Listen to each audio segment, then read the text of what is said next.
सकाळी सकाळी नाश्त्यामध्ये गरमागरम बेसनाच्या पोळ्या बनवलेल्या होत्या, तर त्या पोळ्या आम्ही नाश्त्यामध्ये खाल्ल्या सर्वांनी. पिल्लूच्या पप्पांची नाईट होती म्हणून मला रोज काही ना काहीतरी नाश्त्यामध्ये बनवावं लागतं. तर रात्रीचं काम करून दमून जातात, सकाळी आल्यावरती भूक लागत असते म्हणून थोडासा हेवी नाश्ताच बनवत असते.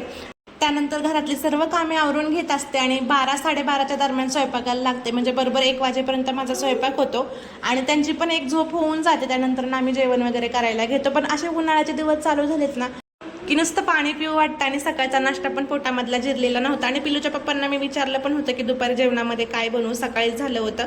तर ते म्हटले काय वगैरे बनवू नकोस, मी मटकी भेळ घेऊन येतो. तर त्यांची एक झोप झाल्यावरती त्यांनी मटकी भेळ आणली माझ्यासाठी. मला मटकी भेळ खूप आवडते. आणि पिल्लूसाठी मस्त असे थंडगार लस्सी घेऊन आलेले होते. सोबतच मार्केट यार्डवरून आणलेलं कलिंगड होतं आणि पिल्लूसाठी मी थोडासा शिरा पण बनवलेला होता. तर आज दुपारी मी स्वयंपाक वगैरे काही केला नाही, तर मटकी भेळ आणि कलिंगडच खाल्लं. म्हटलं संध्याकाळी त्यांचा टिफिन द्यायचा आहे, तर त्यावेळेस मस्त अशी बाजरीची भाकरी आणि खाऱ्या वांग्याची भाजी बनवता येईल. तर आता आपण भेटूया नेक्स्ट व्हिडिओ.